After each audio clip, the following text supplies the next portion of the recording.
रात के 8 बजने वाले हैं। माधवी अपनी चारों बहुओं से कह रही है, पायल बहू अब 8 बजने वाले हैं, अब जाओ और तुम चारों मिलकर जल्दी से रात का खाना बना लो।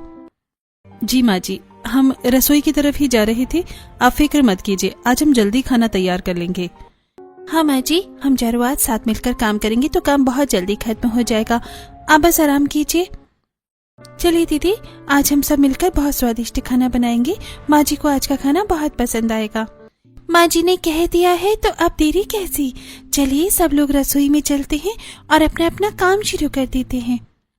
जैसे ही चारों बहुएं रसोई की तरफ कदम बढ़ाती हैं, अचानक पूरे गांव की बिजली चली जाती है और हर तरफ गहरा अंधेरा छा जाता है। लो भाई, रोज की तरह आज भी ठीक इसी वक्त लाइट चली गई। ये बिजली वालों ने तो तमाशा बना रखा है। पिताजी, मैं तो देख रहा हूँ कि आज का रोज ठीक 8 बजे लाइट ही चली जाती है, ये कोई इत्तेफाक नहीं लगता। हाँ भाई, मैंने बिजली ऑफिस में कितनी बार शिकायत की है, लेकिन वहाँ से भी कोई ठीक से जवाब ही नहीं मिलता है। मुझे तो समझ ही नहीं आ रहा है कि गांव में ऐसा कौन है जो रोज इसी वक्त लाइट काट देता है। अब अंधेरे में बैठकर शिकायत करने से क्या होगा, अरे वो मोमबत्ती जला दो, क्योंकि 1 आध घंटे से पहले लाइट नहीं आएगी।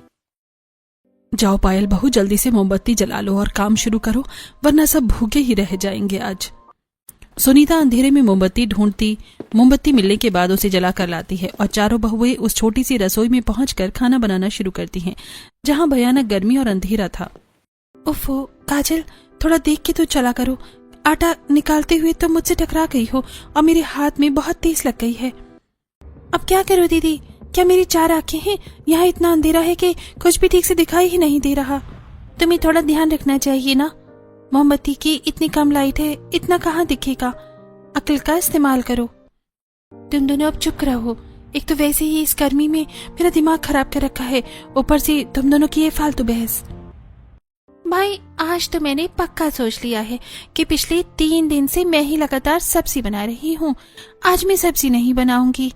तो आज तुम क्या करोगी बिंदिया, क्या तुम यहाँ महारानी बनकर बैठोगी और हम सब तुम्हारा काम करेंगे? बोलो। आज मैं सिर्फ सब्जियां काटूंगी, बस वही मेरा काम होगा, तुम लोग मिलकर रोटियां और सब्जी बनाना। ये तो कोई बात नहीं हुई बिंदिया, हम सबको बराबर काम करना होगा, वरना रात के 12 बज जाएंगे। दीदी, आप तो हमेशा बिंदिया का ही पक्ष लेती हैं, आज उसे अपनी मनमानी करने दीजिए, हम देख लेंगे। हाँ काजल, तुम तो बस आग में घी डालने का काम करो, वैसे भी तुम रसोई में काम कम और बातें ज्यादा करती हो। तुम मुझे सुना रही हो सुनीता दीदी, मैंने आज तक कभी काम से जी नहीं चुराया, आज बस थोड़ा आराम चाहिए। सबको आराम चाहिए बिंदिया, लेकिन खाना तो वक्त पर बनना चाहिए, पिताजी को भूख सहन नहीं होती। रसोई के अंदर से चारों बहुओं की झगड़ने और चिल्लाने की तेज आवाजें बाहर आंगन तक साफ साफ सुनाई दे रही हैं, जिसे सुनकर माधवी परेशान होते हुए दिवेश से कहती है, लो भाई, फिर से ये चारों मिलकर झगड़ा करने लगी, इनका तो रोज का यही नाटक हो गया है, नाक में दम कर दिया है। हाँ माधवी, अब तो मुझे भी इन आवाजों की आदत पड़ गई है, लड़ने दो। ऐसे कैसे लड़ने दे देवेश जी, अगर ये ऐसे ही लड़ती रही तो खाने में फिर कुछ उल्टा सीधा कर देंगी। माँ, ये लोग कभी नहीं सुधरेंगे, इनका युद्ध तो ऐसे ही चलेगा, इनसे शांति से काम होता ही नहीं है। हमें तो भूख लग रही है और वहाँ महाभारत चल रही है, पता नहीं आज खाना मिलेगा भी या नहीं। मुझे तो डर है कि कहीं ये एक दूसरे पर मोमबत्ती ही ना फेंक दे, आवाजें तो वैसे ही आ रही हैं। शांत रहिए सब लोग, इन्हें अपना काम करने दीजिए, शायद झगड़े के बाद थोड़ा अकल आ जाए इन्हें। काफी देर तक लड़ाई करने के बाद चारों ने किसी तरह बेमन से खाना बनाया और गुस्से में बाहर आंगन में सबको परोसा। सबने खाना खाना शुरू किया, देवेश एक निवाला खाकर मुंह बनाते हुए, अरे ये क्या बनाया है, नमक इतना ज्यादा हो गया है कि खाना गले से नीचे नहीं उतर रहा है। क्या बताएं पिताजी, मैं नमक डाल रही थी तभी ये काजल मुझसे टकरा गई और सारा डिब्बा सब्जी में गिर गया। अब सारा दोष मुझ पर मत डाल दीजिए, खुद का ध्यान तो हमेशा बातों में रहता है, मेरी गलती कैसे हो गई भला। और ये रोटियां देखो, रोटियां कितनी कड़क और जली हुई क्यों हैं? अरे भाई, आज बिंदिया ने रोटी सेकी है, कल तो मैंने कितनी मेहनत से बनाई थी, पर आज इसने सब बिगाड़ दिया। मैंने तो पूरी कोशिश की थी, अब मोमबत्ती ही हल्की रोशनी में अगर रोटी जल गई तो इसमें मेरा क्या कसूर है। मैं तो आपको हमेशा कहती हूँ कि मैं अपनी सब्जी बनाकर हट जाऊंगी और ये लोग अपनी रोटियां बना ले। अच्छा, और हम क्या रात के 12 बजे तक यहाँ लटके रहेंगे खाना बनाने के लिए? असल में रसोई इतनी छोटी है पिताजी, इतने लोग एक साथ वहाँ गर्मी में कैसे काम करेंगे, दम घुटने लगता है हमारा। रसोई छोटी है तो क्या हुआ बहुओं, इस दुनिया में कई लोगों के पास तो ये छोटी रसोई भी नहीं होती है। हमारे पास जगह कम थी तो हमने छोटी रसोई बनाई, पर इतनी छोटी भी नहीं है कि तुम चारों मिलजुल कर रह ही नहीं सको। अगर तुम लोग साथ मिलजुल कर प्यार से काम करोगी तो हर मुश्किल काम आसान हो जाएगा, लेकिन तुम्हें तो बस लड़ना है। माँ जी, आप पायल दीदी को क्यों नहीं समझाती हो? वो हमेशा हम पर हुक्म चलाती रहती हैं जैसे हम नौकर हों। मैं हुक्म नहीं चलाती काजल, मैं बस काम सही तरीके से करने को कहती हूँ। कोई फायदा नहीं है दिवेश जी इनको समझाने का, जो मिला है वो चुपचाप खा लो, इसी में सबकी भलाई है। अभी सब लोग भारी मन से बेसुआद खाना खाते हैं और अपने अपने कमरों की तरफ सोने के लिए चले जाते हैं। अगले दिन दोपहर का समय है, सूरज बिल्कुल सर पर है और गर्मी बहुत ज्यादा बढ़ गई है। घर में सन्नाटा है। तभी पायल अपनी सास से, माँ जी घर में तो सब्जी बिल्कुल खत्म हो गई है, अब आप ही बताइए कि आज दोपहर में मैं खाने में क्या बनाऊं। सब्जी खत्म हो गई है तो क्या हुआ पायल, तुम दोनों जाओ और अपने खेतों से ताजी सब्जियां तोड़कर अभी ले आओ। माँ जी मैं तो कल ही गई थी और बहुत थक गई हूँ, आज मेरी तबीयत भी कुछ ठीक नहीं लग रही है। और माँ जी मैं भी तो कल इनके साथ ही गई थी, बाहर धूप बहुत तेज है कि बाहर निकलना भी मुश्किल है। अब तुम दोनों चुपचाप जाओगी या मैं डंडा उठाऊं? इतना भाव क्यों खा रही हो तुम लोग, जाओ जल्दी यहाँ से। अच्छा माँ जी जा रहे हैं, आप बस लड़ो मत, हम अभी जाकर सब्जियां तोड़ लाते हैं वरना खाना बनाने में देरी होगी। पायल और काजल सिर पर दुपट्टा रखकर खेत की तरफ निकलती हैं। रास्ते में उन्हें राजू मिलता है जो गांव का लड़का है। अरे राजू कहाँ जा रहा है तू इस तपती धूप में? इधर आ हमारे पास, हमें तेरी थोड़ी मदद चाहिए आज। अरे दीदी राम राम, मैं तो बस अपने घर जा रहा था, आज का मेरा सारा काम अब सब खत्म हो गया है। अरे राजू चल जल्दी आ हमारे साथ, तू हमारी सब्जियां तोड़ने में थोड़ी मदद करवा दे और हम तुझे सब्जी देंगे। हाँ ठीक है काजल दीदी, चलिए, आपकी मदद करना तो मेरा सौभाग्य है। मैं अभी आपकी टोकरी ताजी सब्जियों से भर देता हूँ। राजू उनके साथ खेत में जाता है और बड़ी फुर्ती से ताजी सब्जियां तोड़ने लगता है। कुछ ही देर में लौकी, पालक, भिंडी, गोभी, मूली, ककड़ी, गाजर इन सब से टोकरियां भर जाती हैं। उनमें से थोड़ी सब्जी निकालकर राजू को देते हुए पायल कहती है, ये ले राजू, ये तेरी मेहनत की सब्जियां हैं, इन्हें घर ले जाओ और अपनी माँ से कहना कि आज ताजी सब्जी बनाई। अरे पायल दीदी आपने इतनी कम सब्जियां क्यों दी, थोड़ी और दे दीजिए ना, मेरे घर में सब ताजी सब्जी बहुत पसंद करते हैं। अच्छा ले भाई, और ये ले ले। वैसे तू आजकल क्या कर रहा है राजू, बहुत दिनों बाद गांव की तरफ दिखा है। दीदी मैं आजकल सरपंच जी के यहाँ उनके खेतों में काम कर रहा हूँ, वहाँ आजकल बहुत सारा काम रहता है मेरा। अच्छा सरपंच जी के यहाँ काम कर रहा है, फिर तो वो तुझे बहुत अच्छा पैसा देते होंगे शायद। कहाँ पायल दीदी, वो तो ज्यादा अच्छा पैसा नहीं देते हैं, बस थोड़ा बहुत मिल जाता है जिससे मेरा गुजारा हो जाए। फिर तू वहाँ इतने कम पैसों में काम क्यों करता है, कहीं और क्यों नहीं देख लेता जहाँ ज्यादा पैसे मिले तुझे। अरे वो बात ऐसी है दीदी कि उनकी जो बेटी है वो मुझे बीच बीच में कुछ अच्छा खाने पीने को दे देती है। क्या सरपंच जी की बेटी तुझे खाने पीने को देती है? राजू ये क्या चक्कर है, हमें कुछ समझ नहीं आया अब तक। अरे नहीं दीदी, वो मेरे मुंह से गलती से निकल गया। मेरा मतलब है कि वहाँ कभी कुछ अच्छा बनता है तो खाने को मिल जाता है और मुझे भूखा नहीं रहना पड़ता, इसलिए कम पैसों में भी मैं काम करता हूँ। राजू बातें करने के बाद वहां से चला जाता है और पायल और काजल सब्जियां लेकर वापस अपने घर की तरफ आ जाती हैं।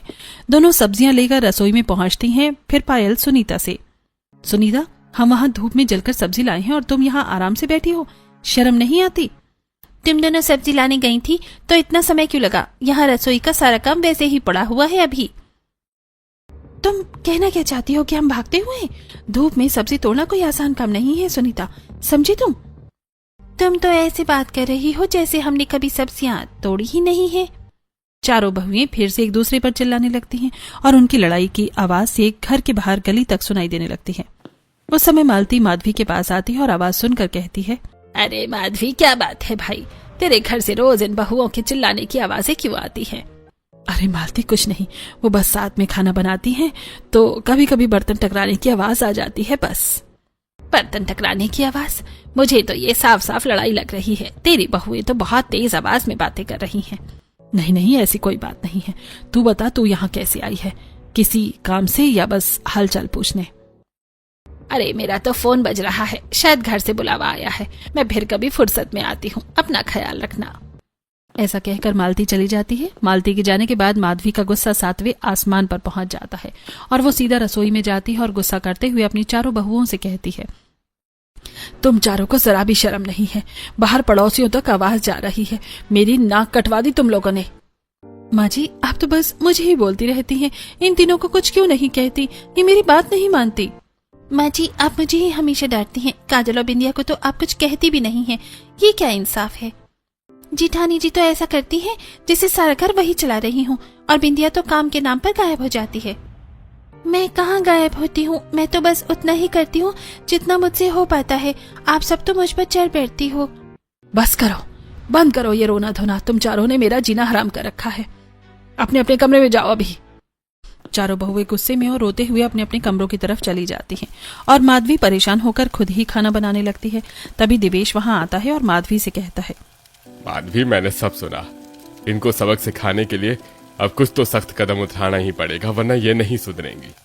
क्या करेंगे दिवेश जी, ये तो रोज का किस्सा हो गया है। अब तो मुझे भी रास्ता नजर नहीं आ रहा है कोई। तुम फिक्र मत करो, मेरे पास एक उपाय है। कल से इन्हें असली मुश्किलों का सामना करना पड़ेगा, तब अकल आएगी। माधवी खुद ही खाना बनाकर सभी के लिए खाना परोसती है। सभी लोग खाना खाते हैं। ऐसे ही दिन बीतता है। रात हो जाती है और ठीक 8 बजे फिर से लाइट चली जाती है। चारों बहुएं फिर से रसोई में जाकर झगड़ने लगती हैं। सुनीता, आटा तुमने ठीक से क्यों नहीं गूंथा? रोटियां बेलने में बहुत दिक्कत हो रही है। मैंने तो ठीक से ही गूंदा था। अब ये बिंदिया बार बार धक्का दे रही थी तो मैं क्या करती? उसे बोलो कुछ।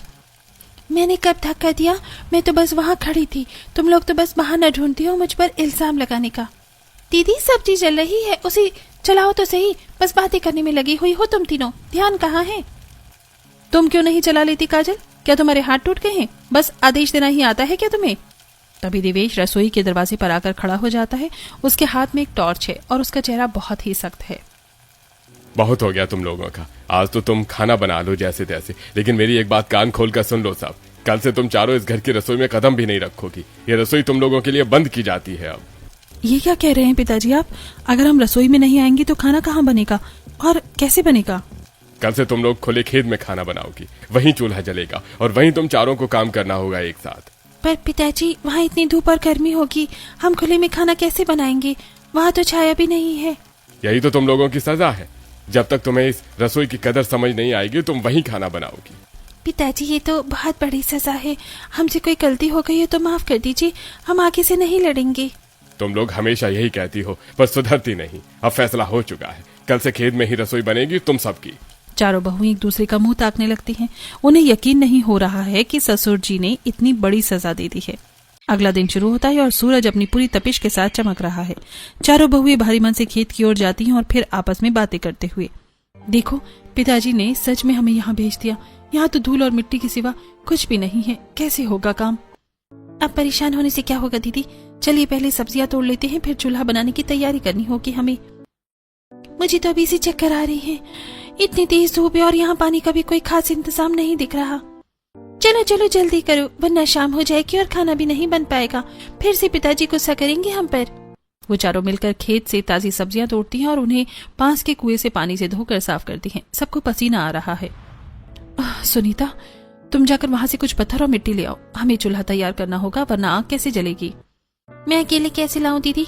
काजल को भी मेरे साथ भेजिए। ये पत्थर बहुत भारी लगते हैं मुझे। तुम हर काम में मेरी मदद क्यों मांगती हो सुनीता? क्या तुम खुद थोड़े पत्थर भी नहीं उठा सकती? जाओ ले आओ। काजल, बहस मत करो, जाओ और सुनीता की मदद करो। हमें जल्दी चूल्हा बनाना है, समझी तुम? काजल और सुनीता मिलकर मिट्टी और पत्थरों से एक कच्चा चूल्हा बनाती हैं। बिंदिया सब्जी काटने में लगी हुई है। उफ, ये चाकू भी ठीक से नहीं चल रहा और यहाँ इतनी मक्खियां हैं कि काम करना दुश्वार हो गया है मेरा। बिंदिया, तुम तो बस शिकायतें ही करती रहती हो। देखो हम यहाँ चूल्हा बनाने में कितनी मेहनत कर रहे हैं। उफ़ो, बिंदिया को देखो। अरे बिंदिया, क्या हुआ तुम्हें? तुम ऐसे लड़खड़ा क्यों रही हो अचानक से? दीदी, मुझे बहुत चक्कर आ रहे हैं, सिर घूम रहा है, धूप बर्दाश्त नहीं हो रही है मुझसे अब बिल्कुल भी।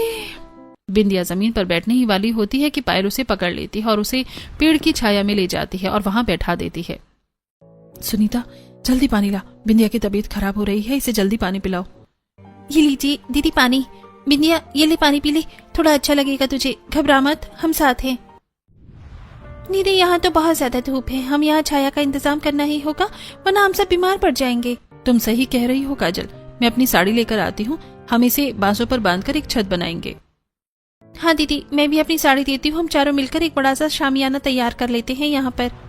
चारों बहुएं घर से अपनी साड़ियां और कुछ पुराने दुपट्टे लेकर आती हैं और फिर पहले चारों तरफ बांस काटती हैं और उसके बाद साड़ियों को बांस के टुकड़ों की मदद से बांधकर छाया करती हैं।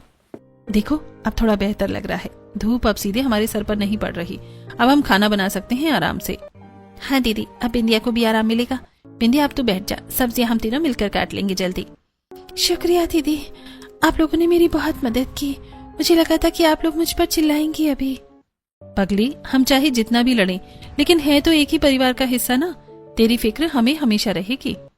पहली बार चारों बहुएं बिना किसी झगड़े के एक दूसरे का हाथ बटा रही हैं और मिलकर खाना बनाने की तैयारी करती हैं। मैं आग जलाती हूँ, काजल तुम सब्जी बना देना और दीदी आप रोटियां बेलना शुरू कर दीजिए जल्दी से।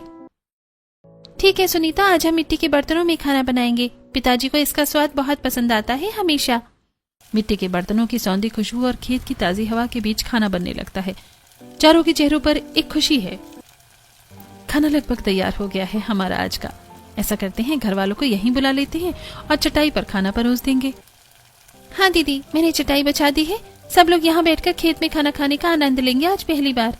तभी दिवेश, माधवी और चारों बेटे खेत में पहुंचते हैं और वहां का नजारा देखकर हैरान रह जाते हैं। सब कुछ व्यवस्था की गई थी वहां। अरे वाह, तुम लोगों ने तो यहाँ पूरा इंतजाम कर लिया। इस गर्मी में इन लहलहाते खेतों में रसोई तो बहुत ही शानदार लग रही है। देखो दिवेश जी, हमारी बहुएं कितनी समझदार हैं। इन्होंने खुद ही धूप से बचने का रास्ता निकाल लिया है। और खुशबू तो बहुत लाजवाब आ रही है। लग रहा है आज का खाना वाकई में बहुत खास होने वाला है हम सबके लिए। हाँ भाई, खेत में बैठकर खाने का तो मजा ही कुछ और है। चलिए जल्दी से परोस दीजिए, अब हमें भूख लगी है। आज तो सच में पिकनिक जैसा लग रहा है। पिताजी, आपकी सजा तो हमारे लिए मजा बन गई। और देखो, ये चारों आज कितनी शांति से काम कर रही हैं। कोई शोर नहीं है, कोई झगड़ा नहीं है, सब कुछ ठीक है। सब लोग चटाई पर बैठते हैं और बहुएं बड़े प्यार से उन्हें गरम गरम खाना परोसती हैं। हर कोई खाने की तारीफ कर रहा है। सच में आज के खाने में वो प्यार है जो अक्सर गायब रहता था। तुम चारों ने आज साबित कर दिया कि तुम साथ रह सकती हो। पिताजी, हमें अपनी गलती का एहसास हो गया है। मुश्किल वक्त में ही हमें समझ आया कि साथ रहने में कितनी ताकत है। हाँ पिताजी, अब हम कोशिश करेंगे कि घर की रसोई में भी ऐसे ही मिलजुल कर प्यार से काम करें। बस यही तो हम चाहते थे। तुम चारों इस घर की चार दीवारें हो। अगर तुम मजबूत रहोगी तो घर भी मजबूत रहेगा। सभी लोग खाना खाकर चले जाते हैं। अगले दिन दोपहर में बहुएं फिर से अपनी रसोई में खाना बना रही थी। तभी बिंदिया खेत से सब्जी तोड़ते हुए कहती है, वैसे दीदी, हमें 1 महीने की सजा मिली है। क्या हमें रोज ऐसे ही यहाँ आना होगा खाना बनाने के लिए? पायल पास के कुएं से पानी भरते हुए कहती है, हाँ बिंदिया, सजा तो सजा होती है, पर अब हमें इसकी आदत डालनी होगी। वैसे भी यहाँ शांति तो है कम से कम। ये सब तुम्हारे कारण हुआ बिंदिया। अगर तुम उस दिन रोटियां न जलाती तो शायद पिताजी इतना कठोर फैसला न लेते। फिर से शुरू हो गई तुम काजल। मैंने जानबूझकर नहीं किया था और सजा तो हम सबको मिली है ना। जीठानी जी, आप तो बड़ी हैं। अगर आप ही थोड़ी समझदार होती तो शायद हमें ये सजा भुगतनी ही न पड़ती आज। अब सारा इल्जाम मुझ पर? मैं ही तो तुम सबका ख्याल रखती हूँ और तुम लोग मुझे ही दोषी ठहरा रही हो। धीरे धीरे फिर से वही पुरानी बहस शुरू होने लगती है। जो प्यार अभी कुछ देर पहले दिख रहा था वो फिर से गायब होने लगता है। मैं तो जब इस घर में आई थी सब कितना अच्छा था, लेकिन तुम तीनों के आने के बाद सब बिगड़ गया है। मैं तो जब आई थी तो सास ससुर की लाडली थी, लेकिन तुम लोगों से झगड़ा करने से मेरी इज्जत खराब हो गई है। इज्जत तुम्हारी नहीं, हम सबकी खराब हो रही है। पूरा गांव हम पर थू थू करता है हमारी लड़ाइयों की वजह से। तो भी सुधर क्यों नहीं जाती तुम दोनों? हमेशा छोटी छोटी बातों को इतना बड़ा बना देती हो तुम लोग। तभी दिवेश अपने परिवार के साथ उन्हें देखने के लिए खेतों में आता है और बहुओं को फिर से बहस करते देख उसका पारा चढ़ जाता है। तुम लोग फिर से शुरू हो गई। कल तो तुम लोग बड़ी बड़ी बातें कर रही थी, अब फिर वही पुरानी आदतें। दिवेश जी, ये सिर्फ बातें अच्छी कर सकती हैं, काम तो इनके वही रहेंगे, झगड़ा और लड़ाई वाले। परिवार के सभी लोग उन्हें यूं लड़ता झगड़ता देखकर वहां से चले जाते हैं। तब पायल कहती है, हमारी वजह से हमारे परिवार वाले कितने परेशान होते हैं। हमें आपस में मिलजुल कर खाना बना लेना चाहिए। वो तो ठीक है दीदी, लेकिन यहाँ इतनी गर्मी है कि साड़ी लगाने से भी गर्मी कम नहीं हो रही है। हमें अपनी रसोई को ठंडा करने के लिए कुछ और करना पड़ेगा। हाँ, आप सही कह रही हो। क्यों ना हम घास फूस लाकर अपने छप्पर के ऊपर डाल दें। इससे हमारी रसोई ठंडी होगी और हम अपना काम आराम से कर पाएंगे। चूल्हे के आसपास गड्ढा खोदकर हम उसमें पानी भर देते हैं ताकि आसपास ठंडक रहे। अब चारों बहुएं मिलकर आपस में कुछ घास फूस इकट्ठा करके उसे साड़ियों से बनी छत पर डाल देती हैं और खेतों से कुछ बेल तोड़कर उसे बांध देती हैं और वो एक ठंडी छप्पर बन जाती है। फिर आसपास कुछ गड्ढे करके उसमें पानी भर देती हैं जिससे थोड़ी ठंडक रहती है। तभी पायल कुछ सोचकर कहती है, हम क्यों ना पुरानी जूट की चटाइयों के टुकड़े काट कर अपनी छप्पर के आसपास उन्हें बांधकर लटका दें, जिससे हमारी रसोई और भी ठंडी होगी। तीनों बहुओं को पायल का आइडिया पसंद आता है और अब तीनों बहुएं पुरानी चटाई को छोटे छोटे टुकड़ों में काटती हैं और उन्हें बांधकर छप्पर के आसपास लटका देती हैं। थोड़ी देर बाद सभी लोग खाना खाने के लिए आते हैं और हरे भरे खेत के बीच में बनी रसोई में बैठकर खाना खाते हैं और खाना खाकर अपने खेतों में काम करने के लिए चले जाते हैं। वो लोग अपनी सब्जी के खेतों में काम कर रहे थे, तभी पड़ोस की कुछ औरतें वहां आई और माधवी से कहती हैं, अरे माधवी बहन, हमने देखा कि इस गर्मी में तुम्हारी चारों बहुओं ने अपनी रसोई खेत में बना रखी है। बेचारियां कितनी परेशान हो रही होंगी। हाँ बहन, रोज झगड़ा करने की वजह से उनके ससुर ने उन्हें 1 महीने खेत में खाना बनाने की सजा दी है। कुछ भी कहो बहन, लेकिन बहू के लिए तो ये सजा कुछ ज्यादा ही भारी है। खेत में रसोई करना इतना आसान नहीं होता। हाँ, आसान नहीं होता, मुश्किलें आएंगी तभी तो चारों बहुएं मिलजुल कर रहना सीखेंगी। वैसे उन्होंने अपनी रसोई को बहुत अच्छा बना लिया है, वहाँ गर्मी नहीं लगती। चलो मैं तुम्हें दिखाती हूँ। माधवी मालती और करुणा को लेकर वहां पहुंचती है। दोनों देखती हैं कि रसोई मिट्टी से लीपी हुई है, ऊपर मचान डला हुआ है, बोरियां लटकी हुई हैं और आसपास पेड़ पौधे लगे हुए हैं। गड्ढों में पानी भरा हुआ है, ठंडा मटका रखा हुआ है, जिसकी वजह से काफी ठंडक लग रही है। ये देखकर दोनों पड़ोस ने तारीफ करते हुए कहती हैं, सच में भाई, इन चारों बहुओं ने अपनी सूझबूझ से खेतों के बीच काफी ठंडी रसोई बना ली है। पड़ोस ने तारीफ करके वहां से चली जाती है। अगले दिन रात को सभी को खाना खिलाने के बाद चारों बहुएं सामान समेट कर घर की तरफ निकलती हैं। तभी अचानक लाइट चली जाती है। ये समझ नहीं आता कि रोज ठीक इसी समय लाइट कैसे चली जाती है। क्या बिजली घर में कोई भूत बैठा है? मुझे तो बहुत डर लग रहा है, पता नहीं रोज इस समय लाइट कैसे चली जाती है। मैं तो बहुत थक गई हूँ। यहाँ आके रसोई बनाना और फिर ये सारा सामान लेकर जाना बहुत भारी काम है हमारे लिए। चुप रहो सुनीता और चलो, वरना अंधेरे में रास्ता भटक जाएंगे। वो चारों किसी तरह अंधेरे में ढूंढते हुए अपना सामान लेकर घर की तरफ बढ़ती हैं। रास्ते में उन्हें अजीब सी आहट सुनाई देती है। रुको, क्या तुम लोगों ने भी वो आवाजें सुनी? ऐसा लग रहा है जैसे कोई हमारे पीछे चल रहा है। दीदी डराओ मत, यहाँ वैसे भी कोई नहीं है, शायद कोई जानवर होगा।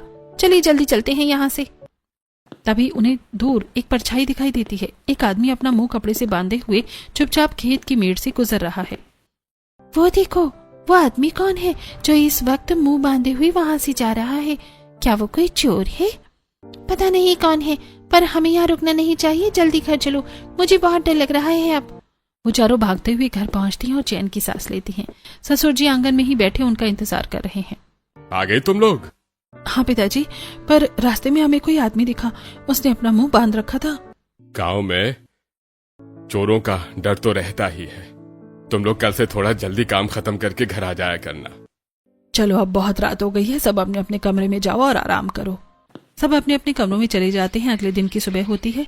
सभी लोग खेतों पर जाने के लिए तैयार होते हैं। तब देवेश कहता है, चलो भाई, आज सब्जियों पर मिट्टी भी डालनी है और खेतों में ढेर सारा काम है। अरे बहुओं, तुम भी तैयार हो गई ना खाना बनाने के लिए? तो चलो साथ ही निकलते हैं। सभी लोग खेतों की तरफ निकल पड़ते हैं। देवेश अपने चारों बेटों और माधवी के साथ खेतों में काम करने लगता है। सभी मिलकर सब्जियों पर मिट्टी डालते हैं और माधवी कुछ सब्जियां भी तोड़ती है। इधर चारों बहुएं चूल्हे पर बिना किसी बहस के खाना बना रही होती हैं। तभी माधव अपने परिवार के साथ वहां आता है और चटाई पर बैठ जाता है। फिर पायल कहती है, आ गए आप लोग, बस खाना बन गया है, हम परोस देते हैं। क्या बात है, आज तुम चारों का कोई झगड़ा नहीं हुआ? हाँ माँ जी, अब मिलजुल कर काम करने से ही तो काम जल्दी खत्म होता है ना, वरना फिर वही देर हो जाती है, इसलिए हमने झगड़ा करना बंद कर दिया है। ये सुनकर परिवार के सभी लोग खुश हो जाते हैं। पायल गर्मा गर्म रोटियां बनाती है, काजल सभी को खाना परोसती है, बिंदिया सब्जी देती है और सुनीता सभी को पानी देती है। सभी लोग सुकून से खाना खाते हैं। तभी छप्पर पर लगी लाइट अचानक बंद हो जाती है और बिंदिया मोमबत्ती जलाते हुए कहती है, लो भाई, 8 बज गई और लाइट चली गई। पता नहीं ये लाइट 8 बजे ही क्यों जाती है। सभी लोग खाना खा लेते हैं और घर जाकर आराम करते हैं। अगले दिन शाम को खाना बनाते हुए काजल कहती है, एक काम करते हैं, आज हम खाना थोड़ा जल्दी बनाएंगे और फिर पास वाली झाड़ियों में छिपकर देखेंगे कि यहाँ रात को होता क्या है। काजल, तुम पागल हो गई हो क्या? अगर कोई खतरा हुआ तो हम चारों अकेली औरतें क्या करेंगी? नहीं सुनीता, काजल सही कह रही है। जब तक हमें पता नहीं चलेगा कि क्या हो रहा है, हमारा डर खत्म नहीं होगा। और हम अकेले नहीं हैं, हम चारों एक साथ हैं। अब चारों बहुएं काम पर लग जाती हैं। बिंदिया खेतों से सब्जी तोड़ती है, तब तक पायल चूल्हा लीपती है। सुनीता कुएं से पानी भरकर लाती है और काजल आटा गूंदने लगती है। चारों बहुएं आज बिना किसी बहस के बिजली की फुर्ती से काम करती हैं। शाम के 6 बजते बजते उन्होंने खाना तैयार कर लिया और उसे ढक कर रख दिया। तभी देवेश बाकी लोगों के साथ वहां आता है और चटाई पर बैठते हुए कहता है, अरे वाह, आज तो तुम लोगों ने कमाल कर दिया, इतनी जल्दी खाना बना लिया। क्या बात है, सजा का असर हो रहा है। पिताजी बस आज मन किया कि सब काम जल्दी निपटा ले, आप लोग खाना खा लीजिए। चारों बहुएं मिलकर खेत की ठंडी ठंडी हवाओं के बीच अपने परिवार वालों को खाना परोसती हैं। सभी लोग खाना खाते हैं। उसके बाद माधवी कहती है, ठीक है बहुओं, हम लोग घर जा रहे हैं, तुम लोग भी ज्यादा देर मत करना, आज चांद निकलने में अभी देर है। परिवार के सभी सदस्य घर चले जाते हैं। सूरज ढल चुका है और हल्का अंधेरा छाने लगा है। बहुएं बर्तन धोने लगती हैं और फिर चुपके से पास के ऊंची झाड़ियों में खेत में छिप जाती हैं। दीदी मुझे बहुत डर लग रहा है, यहाँ मच्छर भी बहुत काट रहे हैं। चुप रहो सुनीता, देखो वहाँ कोई आ रहा है। वो देखती है कि वही मुंह ढका हुआ आदमी जिसे उन्होंने कल रात देखा था चुपके से बिजली के खंभे के पास पहुंचता है। उसके हाथ में एक बड़ा सा औजार है। अरे ये तो बिजली की तारों के साथ कुछ छेड़छाड़ कर रहा है। ध्यान से देखो, वो तार काट नहीं रहा बल्कि कुछ जोड़ रहा है। तभी वो आदमी तार जोड़कर आगे बढ़ते हुए किसी से फोन पर बात करता है। रुको, वो किसी से फोन पर बात कर रहा है। हाँ नैना, मैंने लाइट कट कर दी है, मैं आ रहा हूँ। चारों बहुएं एक दूसरे का चेहरा देखती हैं। जैसे ही राजू आगे बढ़ता है, चारों मिलकर उसे पकड़ लेती हैं और पीटने लगती हैं। शोर सुनकर दिवेश भी अपने परिवार के साथ वहां पहुंच जाता है और आसपास के गांव वाले भी वहां इकट्ठा हो जाते हैं। तब पायल कहती है, यही है वो जो रोज रात के 8 बजे लाइट काट देता है। आज हमने इसे रंगे हाथों पकड़ लिया है। लेकिन ये है कौन? आकाश, जरा इसके चेहरे से नकाब तो हटा, कहीं ये हमारे गांव का ही तो कोई आदमी तो नहीं है? आकाश उसके चेहरे से नकाब हटाता है तो सभी लोग उसे देखकर हैरान रह जाते हैं। वो कोई और नहीं बल्कि राजू था। राजू, तू बिजली काट रहा है? लेकिन तू भला बिजली क्यों काट रहा है? जरूर तू गांव में चोरियां भी कर रहा होगा। अरे नहीं सुनील भैया, कैसी बातें कर रहे हो? मैं भला बिजली क्यों काटूंगा? मैं तो अंधेरा करके अपनी गर्लफ्रेंड से मिलने जाता हूँ रोज, ताकि कोई हमें मिलते हुए देख न ले। ये सुनकर सभी लोग हैरान हो जाते हैं। तब अजय कहता है, अच्छा तो ये बता दे कि वो लड़की कौन है जिसे तू मिलने जाता है? नहीं भैया, मैं उसका नाम नहीं बता सकता, उसने मना किया है। अरे राजू, लेकिन अगर तूने उसका नाम नहीं बताया तो तेरी शादी उससे कैसे होगी? राजू चुपचाप अपना सर नीचे कर लेता है और कुछ नहीं कहता। तभी पायल कुछ याद करके कहती है, अरे हाँ याद आया, उस दिन राजू सब्जियां तोड़कर हमसे सरपंच की बेटी के बारे में बात कर रहा था। सच बता राजू, सरपंच की बेटी से ही तेरा चक्कर चल रहा है? हाँ पायल दीदी, तुमने सही पहचाना, पर ये बात किसी को मत बताना। अरे राजू, अगर ये बात किसी को नहीं बताएंगे तो तू रोज लाइट काट के अपनी गर्लफ्रेंड से मिलने जाएगा और हम सब परेशान होंगे और तेरी शादी भी तो नहीं होगी। चलो भाई, सरपंच के घर चलते हैं, उन्हें सारी बात बतानी होगी। अब सभी लोग सरपंच जी के घर पहुंचते हैं और उन्हें सारी बातें बताते हैं। सारी बातें सुनकर सरपंच जी कहते हैं, राजू मेहनती लड़का है, वैसे भी मेरा कोई बेटा नहीं है, मुझे ऐसा लड़का चाहिए जो मेरी बेटी को और मेरे घर को संभाल ले। ठीक है राजू, मैं तैयार हूँ, मैं तुम दोनों की शादी करवा दूंगा। ये सुनकर सरपंच के बगल में खड़ी उसकी बेटी काव्या मुस्कुराने लगती है। राजू भी बहुत खुश हो जाता है। सभी लोग वापस अपने अपने घर पर लौट आते हैं। तब दिवेश अपनी बहुओं से कहता है, बहू, आज तुम सबने मिलजुल कर रहना भी सीख लिया है और हमारी समस्या का समाधान कर दिया है। देखो 8 बज गए हैं लेकिन लाइट नहीं गई है और इसी के साथ 1 महीने की तुम्हारी सजा भी पूरी हो गई है। अब तुम लोग कल से अपनी रसोई में खाना बना सकती हो। हाँ पिताजी, और इस 1 महीने में हमें सिखाया कि चारों यदि मिलजुल कर रही तो छोटी सी रसोई में भी खुशी से खाना बना सकते हैं और हर काम को आसानी से कर सकते हैं। आपका बहुत बहुत धन्यवाद कि आपने हमें ऐसी सजा दी। पिताजी, हम कल से घर की रसोई में खाना बनाएंगे, लेकिन हफ्ते में एक बार हम खेत वाली रसोई में खाना जरूर बनाएंगे ताकि वो हमारी एकता का प्रतीक बनी रहे। ठीक है बहू, फिर हम उस रसोई के चारों तरफ दीवार उठाकर उसे कच्ची रसोई बना देते हैं ताकि तुम्हें किसी तरह की दिक्कत ना हो। अब उस रसोई को एक कच्ची रसोई में बदल दिया जाता है जहां बहुएं हफ्ते में एक बार मिलजुल कर खाना बनाती हैं और अब वो बिना झगड़ा किए खुशी से अपने परिवार के साथ रहने लगती हैं।